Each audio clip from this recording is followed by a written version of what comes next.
Did everybody see that great rainbow yesterday? Yeah. That was for you. For you? Yeah. I live here in Asheville, so I appreciate the things that you love about it too. It's a beautiful place.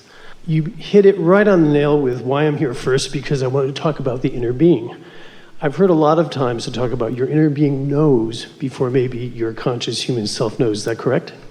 It is, because your inner being has a lot of knowing and has held knowing that maybe you haven't caught up with. But even more important than that, as you've lived life, you have asked for more than you currently are letting yourself acknowledge. And every time you ask for more, your inner being knows that too, because you are a vibrational being.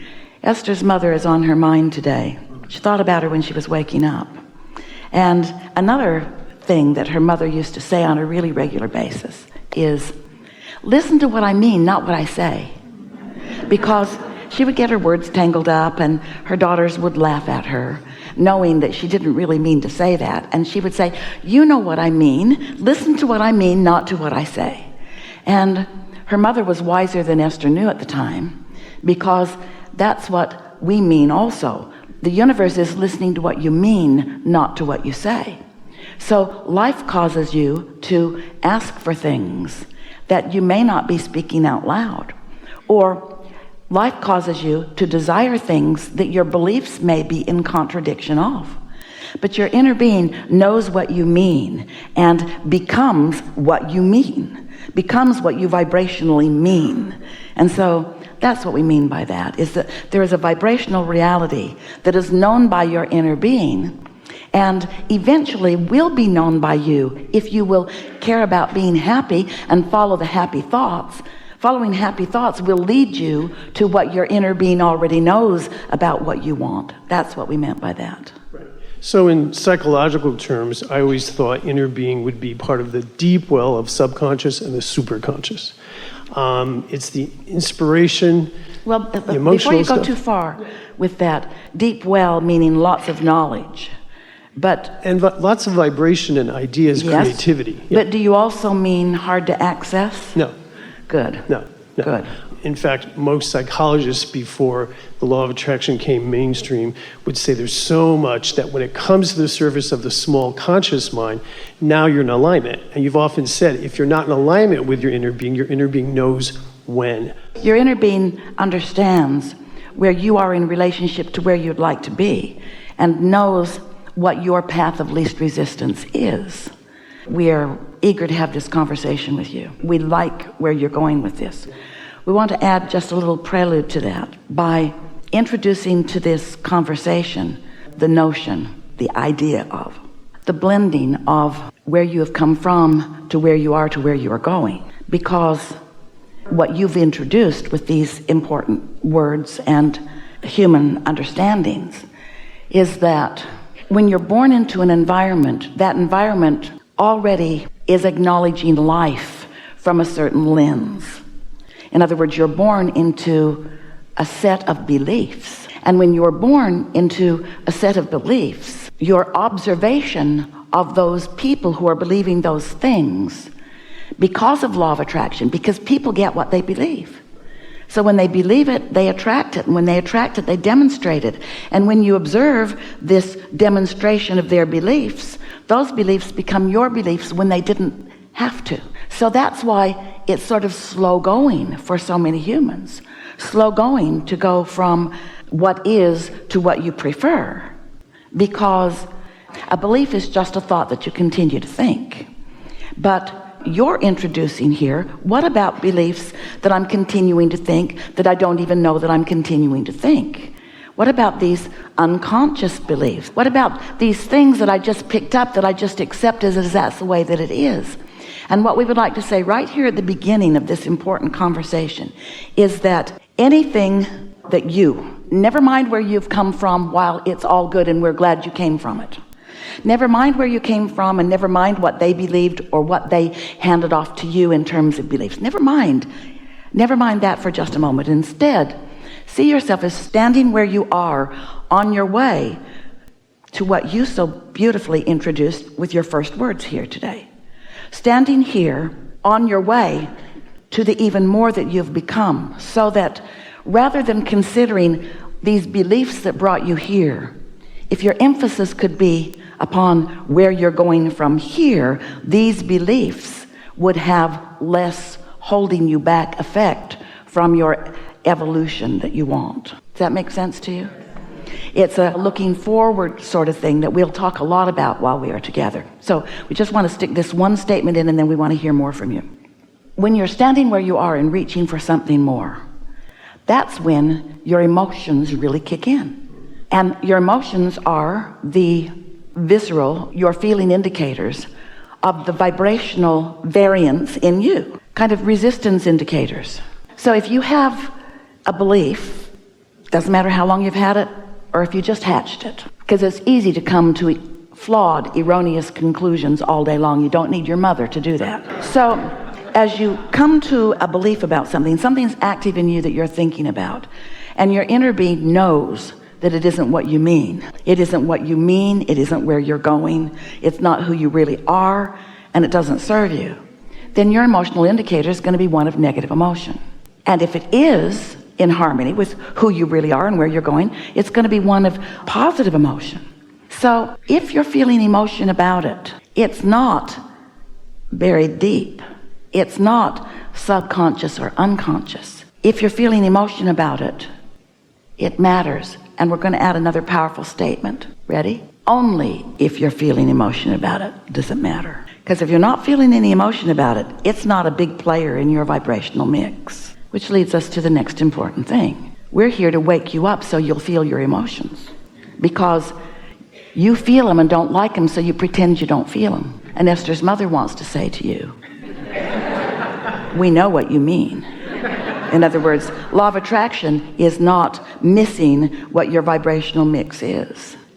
So that sounds like, even if you don't know, it's part of your point of attraction.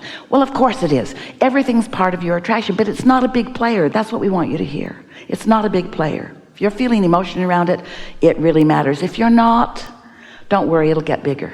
And when it gets bigger, then it's a player, and then you can do something about it. And until then, we wouldn't spend too much time wondering what's going on. Yeah. Inspiration comes so deep and so quickly and so rapidly for me. Sometimes I have to turn it down. Why? It's the belief that there's not enough days in the hour. It's the belief that I can't do all the things I'm going to do. So we're going to put that aside right now because I'm going to make the next part of this an intention. Well, if we were standing in your physical shoes, we wouldn't slough that off so easily, because those are not unconscious things that are hindering you. Those are conscious things that are hindering you. Well, let's talk about it then. I've got too much to do. That's a conscious belief that hinders you. And then because you believe it and it's active, the universe just delivers more and more and more to you, which you believe even more and more. So you consciously and deliberately hold yourself back from your greatest joy, moment by moment by moment. So if I send out an invitation or send out rockets of desire for the list of things I want to expand to right now, does the inner being audit or sometimes say yes, but not now? Does the... Oh, your inner being isn't your gatekeeper. No, is not. No. Note to self, You don't are... blame mom. It's not your gatekeeper. It's just the mix of vibrations that you've got going on. It's sort of like, this is a really bulky way to say it, but it'll be easy to hear. That's like so many people that are wanting to control so many people through religion, and they will tell you, you can't tell while you're here, all of the judgment comes, good and bad, once you've reemerged into non-physical. Well, of course, nothing about that is accurate in any way, because all of that punishment or reward is self-inflicted, and you allow it right here in the moment of your emotions. So the reason that we offer that analogy is because there is no gatekeeper. There's just you letting yourself really be you to the furthest extent that you've allowed yourself to be, or not. And it doesn't mean that there are not infinite, non-physical, what you want to call angels and source and well-being that is rooting for you. There is all of that, but there is no gatekeeper. There's no one. There's no gate. There's no gate from which you should be held away from. There's no gate that's open to let you in, and there's no gate that's closed to keep you out. It's just you letting yourself move toward who you really are or not. You are your own gatekeeper. You are your own gate, and you have emotions that let you know about that. And sometimes people feel insecure about that because there is a certain security that people find from an insecure place that goes like this. I don't know what I'm doing, and I don't know really for sure what's right or wrong, for sure, because I'm kind of mixed up because so many people who have tried to guide me have different opinions about what that is. So I really don't know for sure what's right and wrong, but I like the notion that someone really knows, and that if they think I'm doing my best, then they will like my performance, and then I will be rewarded. And so we get it that you want someone to look and judge and evaluate and give you a result. We get how you want that, but there's no gatekeeper. The amount of progress I've seen since your last here in September. We talked about focusing out of pain. We talked about my mystic work, my dowsing. I'm a medium, I'm an artist. And that has expanded, and the conversation I've had with you for years about ill health is, it's gone. May we ask you a quick question? Can you hold that Yeah, thought? yeah. We want that thought. Does it feel to you that the expansion that you are describing, which is vivid and real and wonderful, does it feel to you that the expansion is more a product of your letting go of resistance and letting yourself move toward what was in your vibrational reality or your vortex? Does it feel like you've let go of resistance and moved to what you had already stored up? Or does it feel like you're launching more rockets? More rockets. And is it beginning to feel to you that as you're launching the rockets, you're right with them as you're launching them? Does it feel to you that you are launching a rocket with less gap between where you are and where you're going, because you've come to expect, you've come to allow, you've come to accept the rightness of you getting to choose? I'm having so much joy just putting it in the vortex and visualizing it. It almost doesn't flippin' matter if it comes in the 3D world. I'm in that place of loving the vortexual vibration. There's a big question that we are asking you I want to answer that because I said about, the rockets are new, but the old rockets are on board too. So there's like a whole army of rockets. So that going continuity is there. Yeah. But the question that we want to activate for your benefit here in this very leading edge conversation is, as you feel the satisfaction of that new, does it feel to you like somehow you've found a way through understanding of how this all works to give yourself the permission to be unlimited? Yeah. It's that open-endedness. And because you're there, we can feel that you are, because you're there, now you are truly source energy in a 3D world, but don't play down the 3D world. Okay, let's talk about that. Because you're a teacher to the core of your being. And you've come into this leading edge, which does manifest into see it, hear it, smell it, taste it, touch it. And something that is allowed to manifest fully is a further allowing than something that you've just dreamed. We've been saying for a while, stay with us, because we're stepping into new territory for everyone, and especially pertinent to where you are right now. We talk about getting out ahead of it, and those just sound like words. And we'll talk today about what we mean by that. Segment intending is getting out ahead of it. Esther's daughter talked about going to work as a teenager at her first job, which was a 50s diner.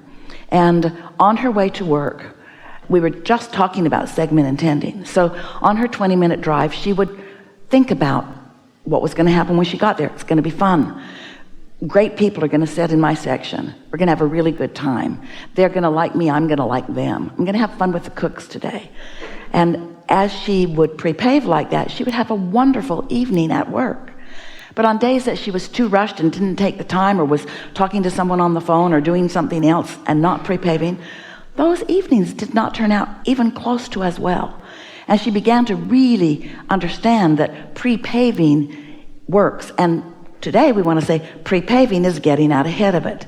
Prepaving is not waiting until you get to work and having a complaining person sitting in your section who doesn't like the menu and doesn't like anything on it and probably doesn't like you either, where you have a knee-jerk reaction. Prepaving is getting out ahead of it and anticipating that the happiest people will be in your section so that the universe puts the happiest people in your section.